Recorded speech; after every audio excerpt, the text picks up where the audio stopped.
Hello everyone. आज का ये जो वीडियो है ये इसका जो टॉपिक है मैंने जैसे थंबनेल में दिया है, what is your life purpose. बहुत सारे लोगों के ये क्वेश्चंस आते हैं कि मैम हमारी लाइफ का पर्पस क्या है, हम ये कैसे देखें कि हमारा जन्म क्यों हुआ है।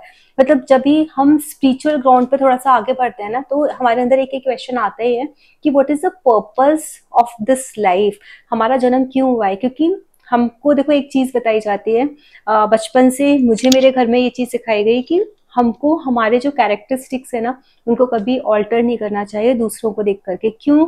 इसके पीछे भी एक रीजन है।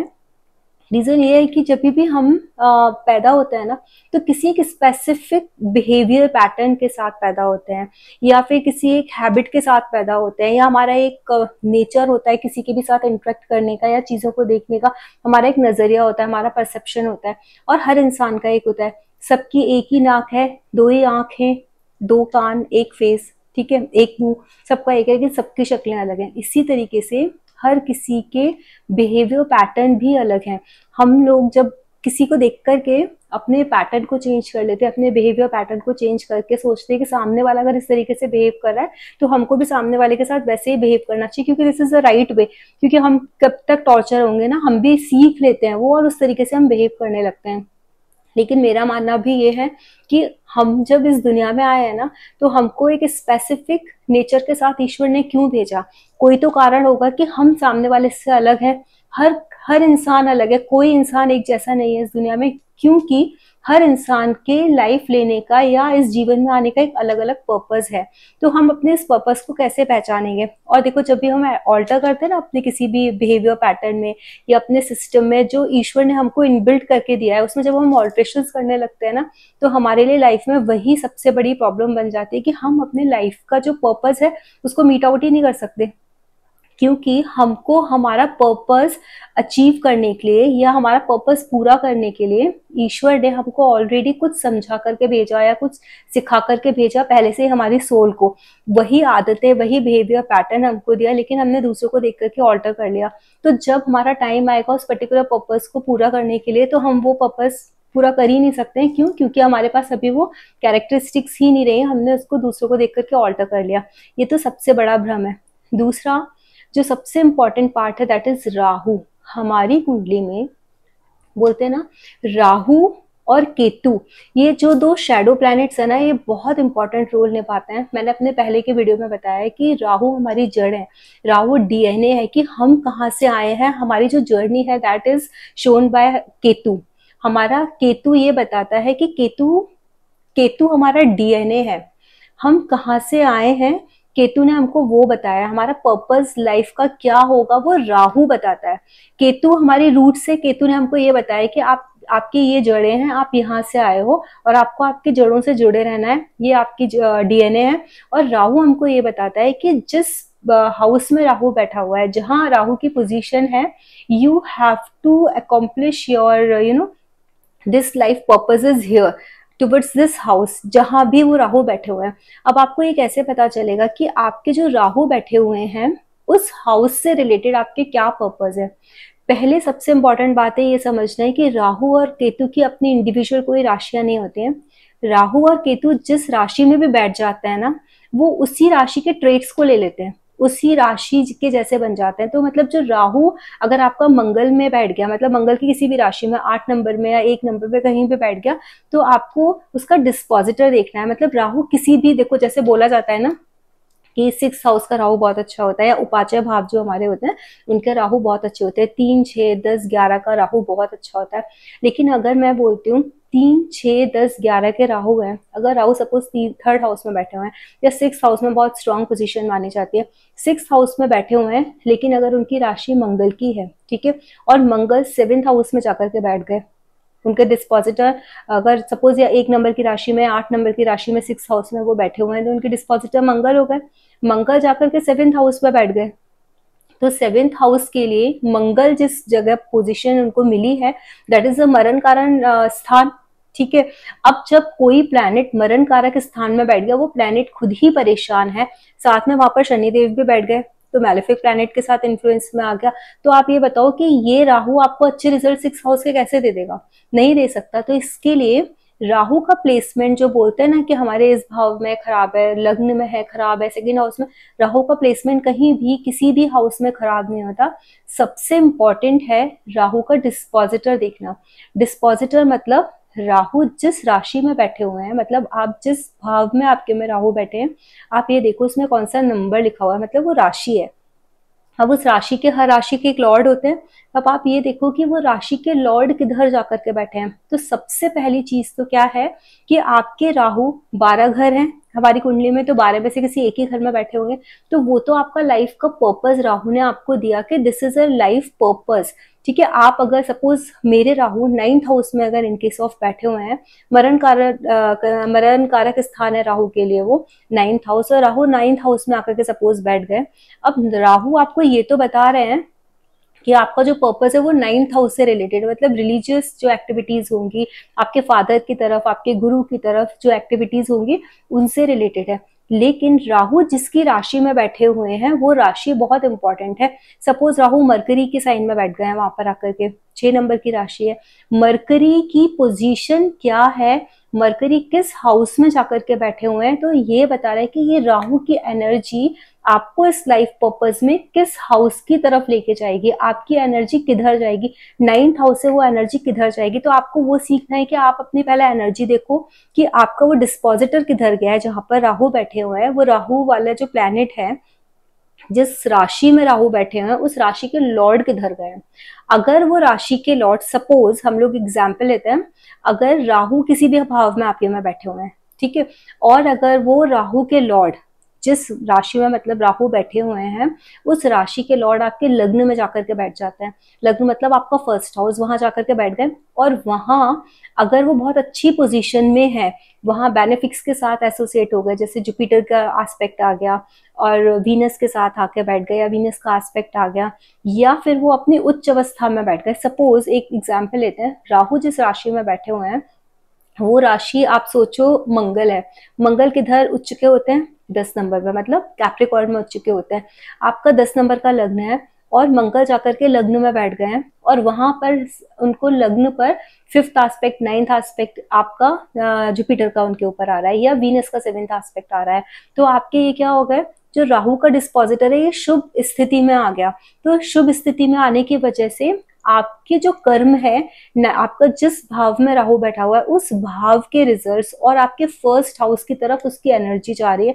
तो आप ये देखोगे कि आपको अपने जीवन में जो भी कर्म करने हैं वो लग्न से रिलेटेड कर्मास करने हैं। राहु आपको किस चीज को करने के लिए बोल रहा है कि राहु बोल रहा है कि आप लग्न से रिलेटेड चीजें करो, मतलब लग्न मतलब तनुभाव, आप अपने ऊपर काम करो। आपने अपने ऊपर काम नहीं किया है, आप अपने ऊपर काम करो, उस चीज के लिए बोल रहे हैं। इसी तरीके से अगर वही मंगल, वो जो प्लैनेट है वो सपोज बेनिफिक की जगह मैलेफिक एस्पेक्ट के ऊपर आते हैं, या मैलेफिक प्लैनेट्स के साथ वो कोलैबोरेट हो जाते हैं, साथ में बैठ जाते हैं, या फिर वो अपनी नीच की राशि में बैठ जाते हैं। जैसे हमने मंगल का एग्जाम्पल लिया, वहां पे सपोज कर्क का लगन है और कर्क राशि में मंगल नीच के हो जाता है। अब मंगल जब कर्क राशि में नीच के हो गए तो वो अच्छा रिजल्ट तो नहीं देंगे। वहां पर ऊपर से उनके ऊपर केतु की दृष्टि पर, ऊपर से उनके ऊपर किसी मैलेफिक प्लैनेट की दृष्टि पड़ गई, जैसे शनि की दृष्टि पड़ गई, मंगल के ऊपर, या फिर सूर्य की दृष्टि पड़ गई। तो आप ये सोच लो कि अगर हमारे ऊपर किसी मैलेफिक प्लैनेट की दृष्टि आ रही है तो हमारे ये जो रिजल्ट्स हैं वो नेगेटिव रिजल्ट्स आ जाएंगे।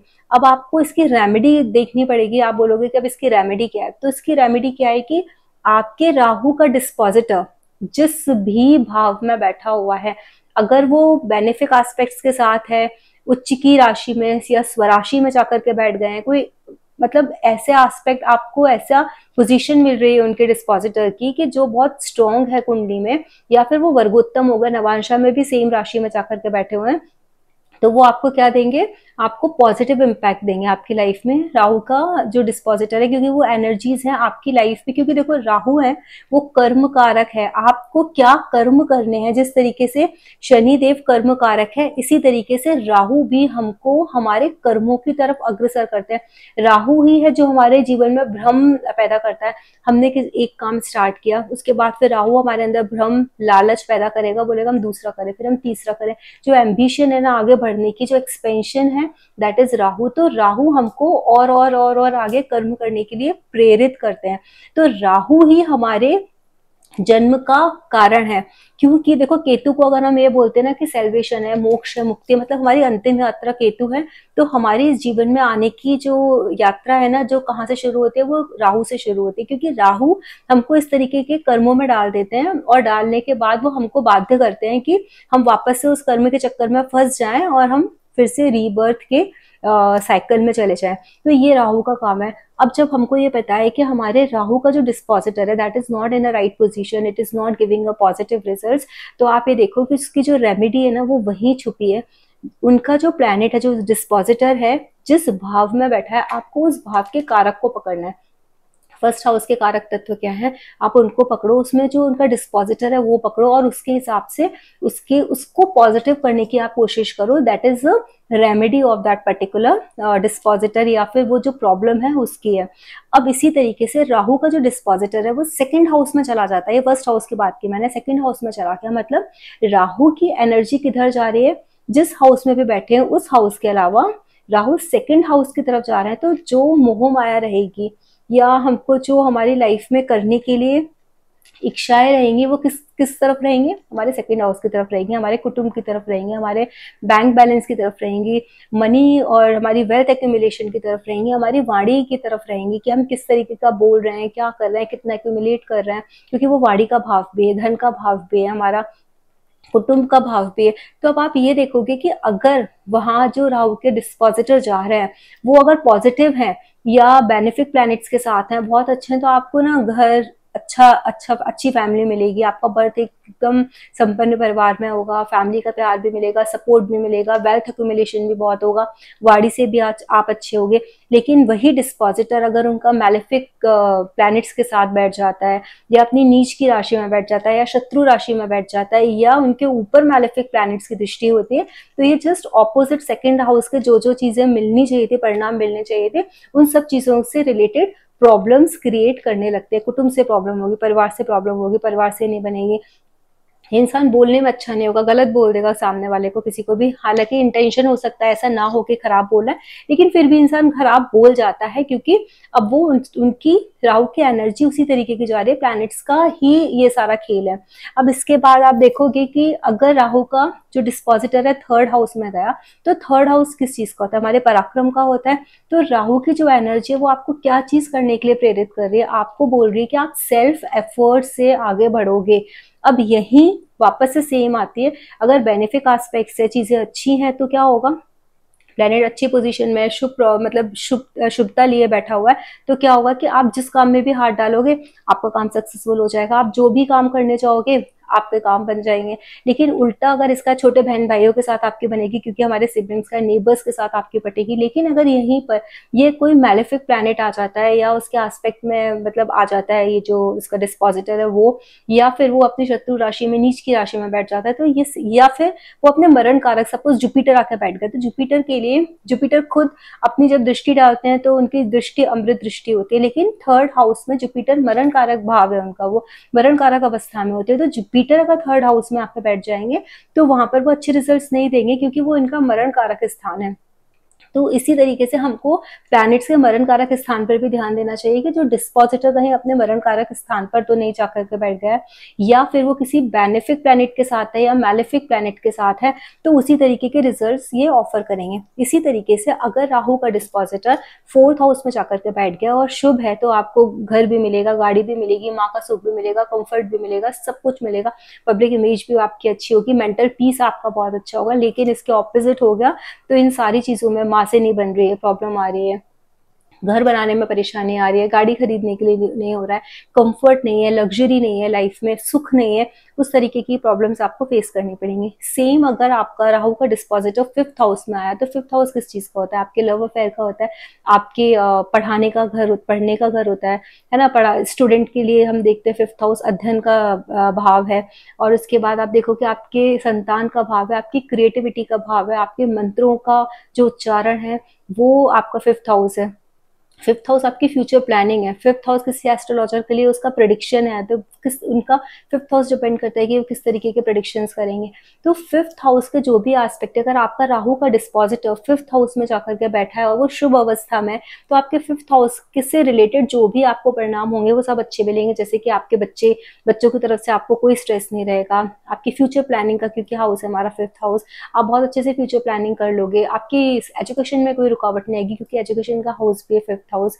आपके जो मंत्र चैंटिंग का जो हाउस होता है वो हमारा फिफ्थ हाउस होता है। तो फिफ्थ हाउस आपको वो चीजें भी देगा कि अगर किसी इंसान को किसी मंत्र की सिद्धि प्राप्त करनी है, या कुछ अगर उनके अंदर ऐसा है कि वो स्पिरिचुअलिटी पर है और वो किसी पर्टिकुलर मंत्र को चैंट करना चाहते हैं, अपनी हैबिट बनाना चाहते हैं, तो उसमें भी वो बहुत पॉजिटिव रिजल्ट देंगे और आपको उस लेवल पर लेकर के जाएंगे, क्योंकि वो आपके इंटेलिजेंस भी शो करता है। फिफ्थ हाउस क्योंकि क्रिएटिविटी का भी हाउस है, आपके इंटेलिजेंस का हाउस है, तो वो आपकी हर चीज पॉजिटिव साइड में जाएगी। वहीं अगर यहाँ पर नेगेटिव एस्पेक्ट आ गया या मैलेफिक एस्पेक्ट आ गया या प्लैनेट खुद ही नीच अवस्था में आकर के बैठ गया, तो आपको बच्चों की तरफ से प्रॉब्लम आएगी, आपकी एजुकेशन में ब्रेक लगेगा, आप फ्यूचर प्लानिंग जो भी करोगे वो हमेशा आपको ना कुछ प्रॉब्लम आ जाएगी, जिस तरीके से आपने चीजें प्लान की होगी उस तरीके से आप प्लान नहीं कर पाओगे, तो इस तरीके से प्रॉब्लम्स होंगी। इसी तरीके से अगर राहु का डिस्पोजिटर सिक्स हाउस में आकर बैठ जाता है और अच्छी कंडीशन में होता है, तो क्या होगा, आप कॉम्पिटिटिव एग्जाम जीत जाओगे, कोर्ट कचहरी के कभी भी कोई भी केस पड़ा, वैसे तो पड़ेगा नहीं क्योंकि वो अच्छी पोजीशन में है, तो कभी आपको ऐसे फंसने नहीं देगा। लेकिन इन केस ऑफ आप किसी और दूसरे प्लैनेट की वजह से या ट्रांजिट की वजह से अगर आप उस चीज में चले भी जाते हो, तो आपको लड़ने की और जीतने की क्षमता प्रदान करेगा आपका सिक्स हाउस का, क्योंकि सिक्स हाउस में आपके राहु का जो डिस्पोजिटर बैठा हुआ है। और आपके साथ जो मतलब सिक्स हाउस कैसा है कि आपके रूटीन का भी हाउस है ना, अगर वही कोई मैलेफिक प्लैनेट्स है जो आपको डेट में, क्योंकि रोग ऋण शत्रु का भी घर है वो, आपको अगर मैलेफिक एस्पेक्ट है या मैलेफिक प्लैनेट है वहां पर, वो हाउस खराब हो रहा है या उसका डिस्पोजिटर के ऊपर किसी की दृष्टि आ रही है, किसी मैलेफिक प्लैनेट की, मंगल की, शनि की, राहु की या केतु की दृष्टि आ रही है और वहां पर आपको वो प्रॉब्लम क्रिएट कर रहा है, तो आप क्या कर सकते हो, आपको रेमेडी, जैसे मैंने पहले भी बताया कि आपके इन्हीं हाउसेस में छुपी हुई है। सिक्स हाउस क्या है, हमारे डेली रूटीन का हाउस। आप अपने रूटीन को ठीक रखो। जो पर्टिकुलर प्लेनेट है, सपोज अगर सैटर्न आकर के उसमें बैठे हुए हैं, सैटर्न सपोज आपके राहु 11 नंबर की राशि में बैठे हुए हैं, तो सैटर्न इसके डिस्पोजिटर हुए, तो सैटर्न अगर वहां पर आकर के बैठे हुए हैं, तो आपको क्या करना है, सैटर्न से रिलेटेड चीजें करनी है, आपके सैटर्न को अच्छा बनाना है। बेसिकली आपका काम क्या है कि राहु का जो डिस्पोजिटर है उस प्लैनेट को पॉजिटिव करना है। उस प्लैनेट को आप किस तरीके से पॉजिटिव करोगे, आपको वो करना है। प्लस पॉजिटिव करने के लिए अब शनि को आप किस तरीके से पॉजिटिव कर सकते हो, हर हाउस के कारक तत्व।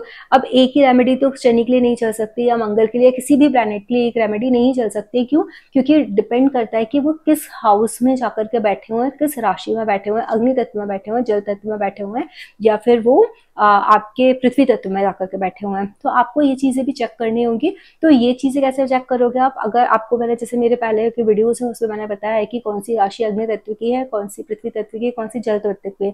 और एक वीडियो में ये भी बताया है कि अगर आपको अग्नि तत्व की राशि के, आपकी कोई राशि अग्नि तत्व की साइन में जाकर के बैठी हुई है, तो आप उस अग्नि तत्व की राशि के लिए ना अग्नि से रिलेटेड आप रेमेडीज करोगे ना, जैसे हवन करना है या फिर आपको हवन करना है, दिया जलाना है, या फिर कैसे होते हैं ना 40 डेज तक जाकर के हमको किसी मंदिर में दिया जलाना है, या चमेली के तेल का हनुमान जी के सामने दिया जलाना है। तो अग्नि से रिलेटेड अग्नि तत्व वाली जो रेमेडीज है ना, अब वो करोगे।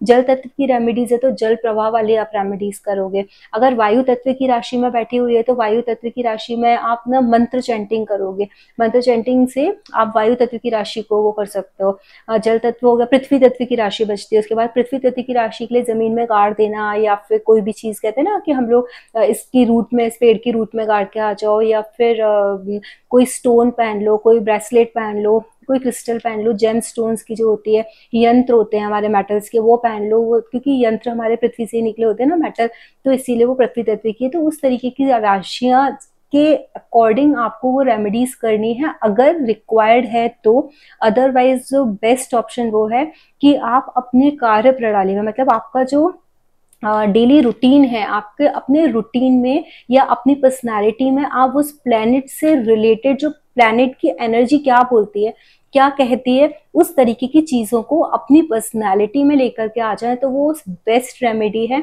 बाकी की रेमेडीज एक बार को फेल भी हो जाएंगे, लेकिन अगर आप एक बार उस प्लैनेट, वो प्लैनेट आपसे क्या एक्सपेक्ट कर रहा है, जो भी एक्सपेक्ट कर रहा है ना, उस तरीके के ट्रेड्स आप अपनी पर्सनैलिटी में लाने की कोशिश करो।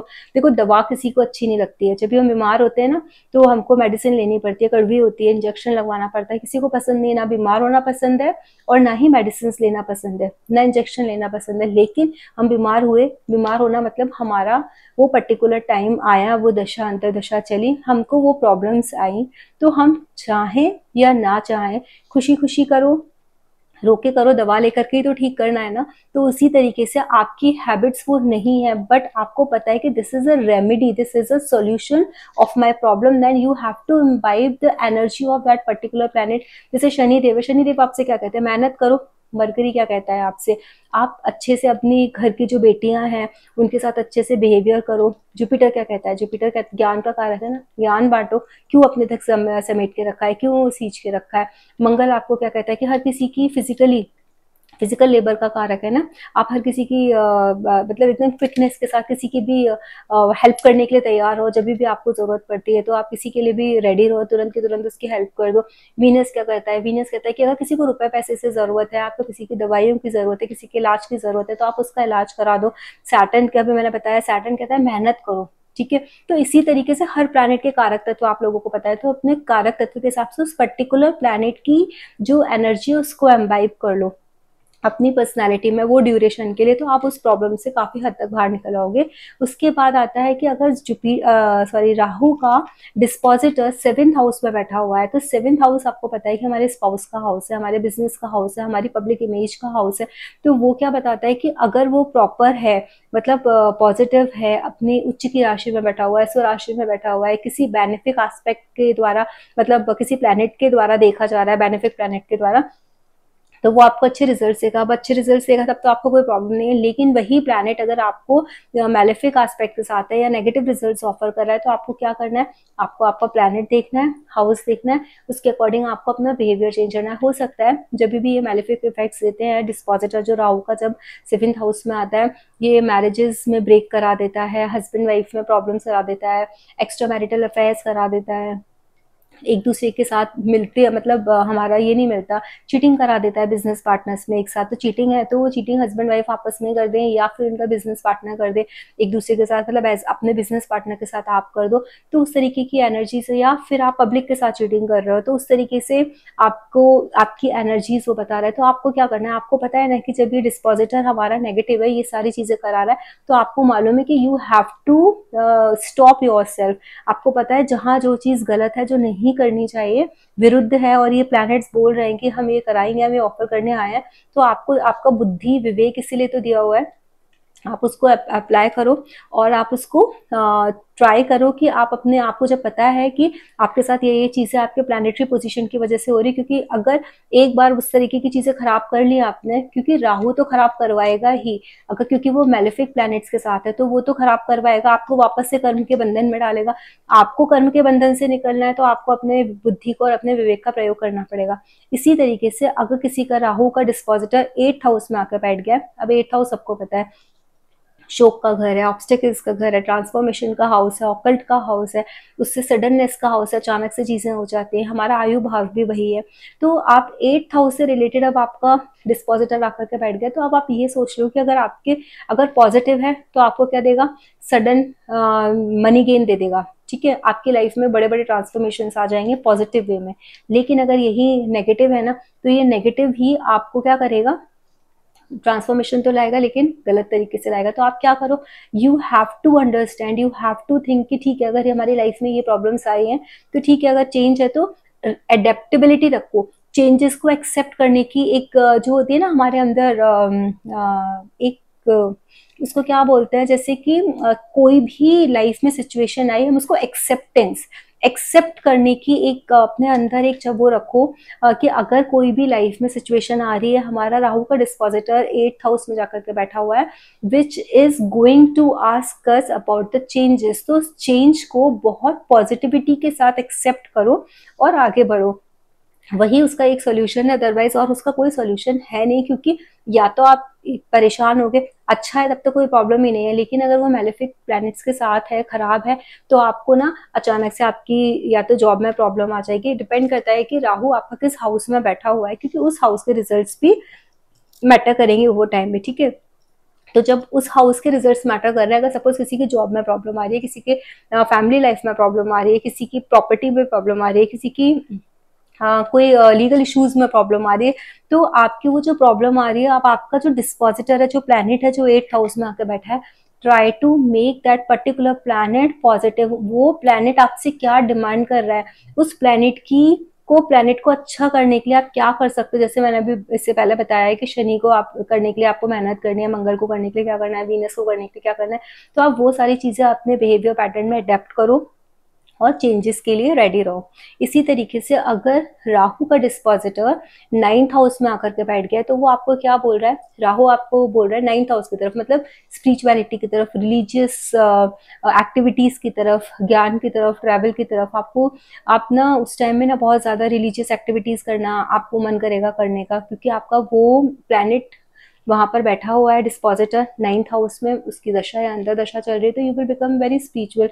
बट अगर वही प्लैनेट नेगेटिव है और फादर के लिए भी आपका अटैचमेंट ज्यादा रहेगा, गुरुओं की तरफ आपकी श्रद्धा या ब्लेसिंग्स बहुत ज्यादा आप लेने के लिए उनसे हमेशा रहोगे, लेकिन अगर वही प्लैनेट नेगेटिव है, आप अपने गुरुओं की बुराई करोगे, आप अपने फादर का रिस्पेक्ट नहीं करोगे, आप अपने रिलीजन के खिलाफ जाकर के किसी दूसरे रिलीजन को अपना लोगे, या अपने रिलीजन की या दूसरे रिलीजन की बुराइयां करोगे, उस तरीके की एक्टिविटीज करोगे। अब आपको पता है कि आपका राहु का डिस्पोजिटर आपके 9th हाउस में आकर के बैठा हुआ है और मेलेफिक प्लैनेट्स के साथ है, ये आपसे ये काम करा सकता है। तो आपको क्या करना है, आपको अपने ऊपर संयम रखना है, बिकॉज विवेक और बुद्धि हमको हमेशा प्रयोग करनी है। इसी तरीके से जब आपका राहु का डिस्पोजिटर 10th हाउस में जाएगा, अगर वो बहुत पॉजिटिव है तो आपको नेम दिलाएगा, फेम दिलाएगा, क्योंकि वो आपका 10th हाउस में अगर राहु का डिस्पोजिटर गया है, तो मतलब राहु की एनर्जी आपके 10th हाउस में चली गई है, एक्सपेंशन। क्योंकि राहु की एनर्जी जहां भी जाएगी, जो डिस्पोजिटर जाएगा वो उस पर्टिकुलर हाउस में एक्सपेंशन लेकर के आएगा, बढ़ाएगा उस चीज को, चाहे वो फर्स्ट हाउस से लेकर के जो अभी मैंने 9th हाउस तक डिस्कस किए उन सब में बढ़ाएगा। जैसे आपका तनु भाव है, आप अपने लिए चीजें करना शुरू करोगे अगर पॉजिटिव है। सेकंड हाउस है आपके कुटुंब को, परिवार को बढ़ाने का। थर्ड हाउस अपना काम बढ़ाओगे और मेहनत करोगे। फोर्थ हाउस है आपकी लग्जरी और घर खरीदना, गाड़ी खरीदना, ये सब करोगे। फिफ्थ हाउस है आपके बच्चे, आपकी फैमिली होगी, आपके बेबीज बॉर्न होंगे, उसमें अगर आपका वो एज निकल गई तो आपकी मंत्र शक्ति जागृत हो जाएगी, ठीक है। या फिर आप स्टूडेंट एज में हो तो आपकी पढ़ाई में आप बहुत ज्यादा अच्छा करोगे। सिक्स्थ हाउस है आपके लीगल प्रॉब्लम्स का, लिटिगेशन का, या फिर आपकी डेली सर्विसेज का भी हाउस है, वो डेली रूटीन का हाउस है। You will be very good, gym जाओगे या फिर अपना रूटीन बहुत अच्छा मेंटेन करोगे, बहुत डिसिप्लिन वे में रहोगे। सेवेंथ हाउस है आपके हस्बैंड के साथ, आपकी वाइफ के साथ, आपके बिजनेस पार्टनर्स के साथ आपकी बहुत अच्छी जमेगी। एट्थ हाउस से आपको सडन पैसा प्राप्त हो जाएगा, है ना, अचानक से। नाइन्थ हाउस से रिलीजियस एक्टिविटी में हो जाओगे। ये सब एक्सपेंशन है, राहु एक्सपेंशन करता है अगर किसी भी भाव में, वो जिस भाव में चाह रहा है उस भाव में अगर वो अपना पॉजिटिव रिजल्ट्स देते हैं, तो मतलब उनके जो डिस्पोजिटर है वो पॉजिटिव है, बेनिफिक प्लैनेट्स के साथ है। तो 10th हाउस में भी जब वो जाएंगे तो वो क्या करेंगे, आपके 10th हाउस का एक्सपेंशन करेंगे। आपका जो प्रोफेशन है, आपका जो कर्म स्थान है, चाहे वो आपका फिर बिजनेस हो, चाहे फिर वो आपका जॉब हो, या आपका जो भी कर्म हो, उसमें विस्तार करेंगे, मतलब एक्सपेंशन करेंगे, बढ़ाएंगे उसको। आपका नाम होगा, फेम होगा, सब कुछ मिलेगा। बट वही अगर वो मैलेफिक एस्पेक्ट के साथ है या मैलेफिक है, या अपने उनको वहां पर प्रॉब्लम है, अभी सपोज यहाँ पर ना मंगल आ जाते हैं, मंगल को दिग्बल प्राप्त है, वहां पे सन को दिग्बल प्राप्त है। अगर राहु के डिस्पोजिटर मंगल होते हैं या सूर्य होते हैं और वो वहां पर पहुंचे, उनको डायरेक्शनल स्ट्रेंथ मिली हुई है 10th हाउस में, तो जिस प्लैनेट को डायरेक्शनल स्ट्रेंथ मिली हुई है, जैसे मरण कारक प्लैनेट अगर किसी घर में पहुंच जाता है तो उसको प्रॉब्लम होती है, उसी तरीके से जहां जहां प्लैनेट्स को डायरेक्शनल स्ट्रेंथ मिली होती है और राहु का डिस्पोजिटर वहां पहुंच जाता है, तो वो भी अपने बहुत अच्छे परिणाम देता है, या फिर वो वर्गोत्तम हो जाता है तो भी बहुत अच्छे परिणाम देता है।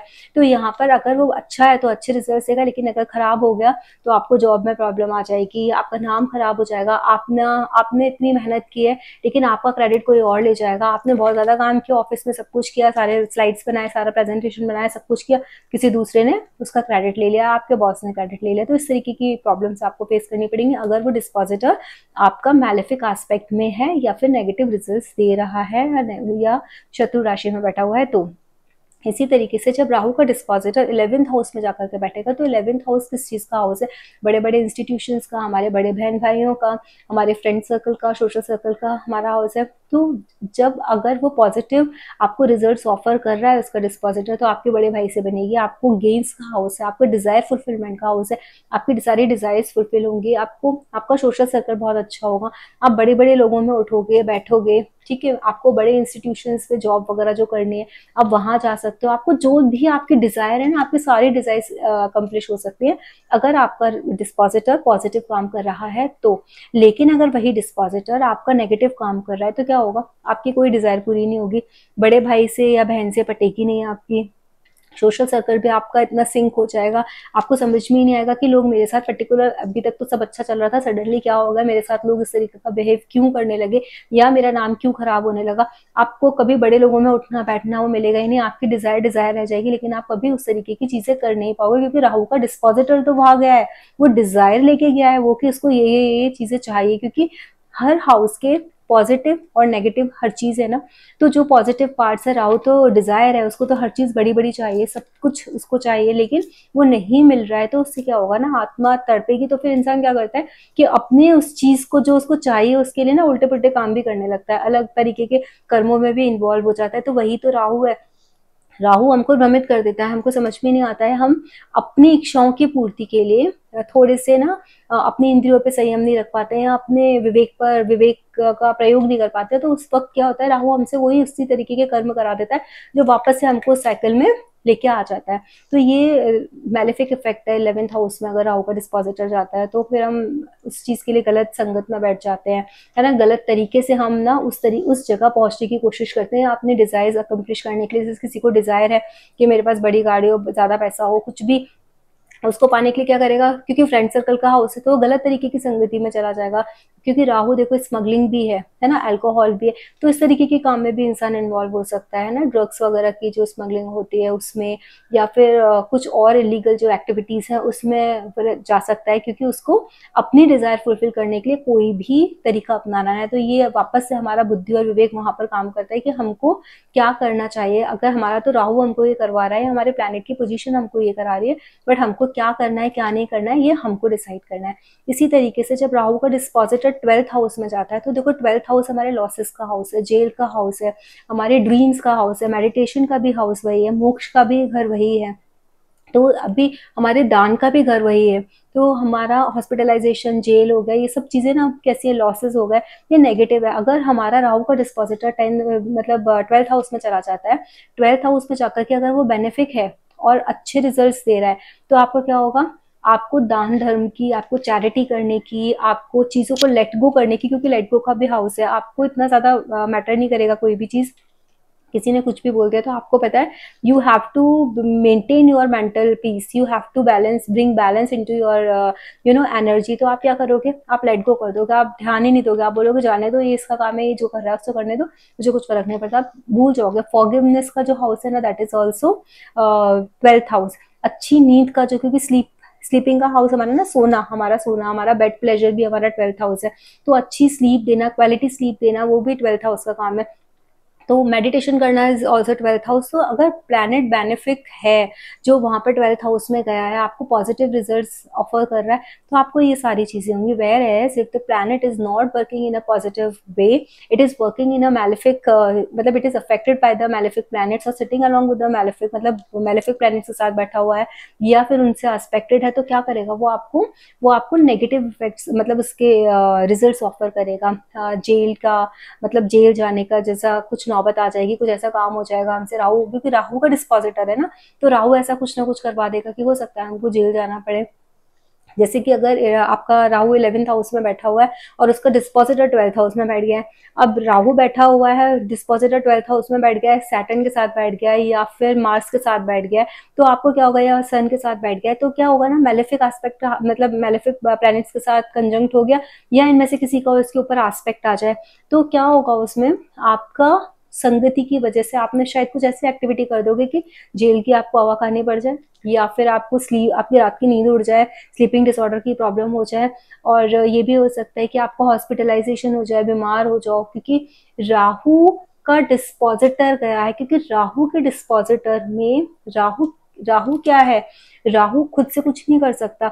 राहु जो भी करवाएगा वो जिस राशि में बैठा हुआ है, उस राशि का जो प्लेनेट है वो जिस हाउस में बैठा हुआ है, जिस कंडीशन में बैठा हुआ है, वो उससे वो सारे काम करवाएगा। वही आपके लाइफ का पर्पस है, आप आए वही काम करने के लिए हो। अब हमारी लाइफ में हमारी लाइफ इतनी बड़ी है जिसमें हमको इतनी बुद्धि, इंसान बने ना, हम ह्यूमन है ना, तो हमको बुद्धि भी है, हमको विवेक भी है।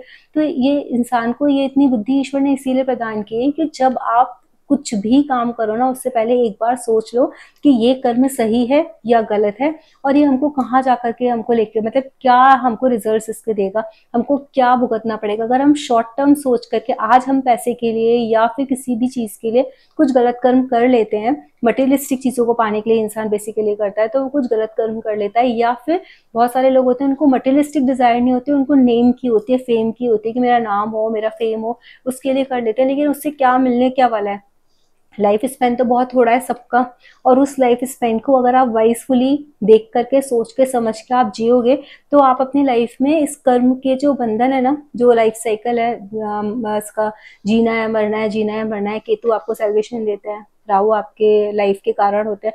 तो राहु, जो मैंने इसका कैप्शन भी जो लिखा है ना, वो इसलिए लिखा है कि what is the purpose of your life, आपका पर्पस क्या है लाइफ का, वो who will decide, the Rahu will tell the purpose of your life, आप यहाँ पर क्यों आए हो, ये सारी एक्टिविटीज करने आए हो। अब ये एक्टिविटीज करने से आपको क्या मिलेगा, that you have to decide. If your planets are along with the malefic planets or aspected by the malefic planets, it's your बुद्धि और विवेक जहां आपको डिसाइड करना है कि आपको क्या करना है। अगर आप लोगों को मेरा वीडियो अच्छा लगा तो इसको लाइक कीजिए, शेयर कीजिए, सब्सक्राइब कीजिए। और मेरा एक एस्ट्रोलॉजी का बैच स्टार्ट होने वाला है अप्रैल से, तो जिसको भी एडमिशन लेना है, डिस्क्रिप्शन बॉक्स में उसका लिंक है, आप उस लिंक को ज्वाइन कर सकते हैं, व्हाट्सएप का लिंक है, और सारी आपको इन्फॉर्मेशन वहां पर मिल जाएगी। Thank you.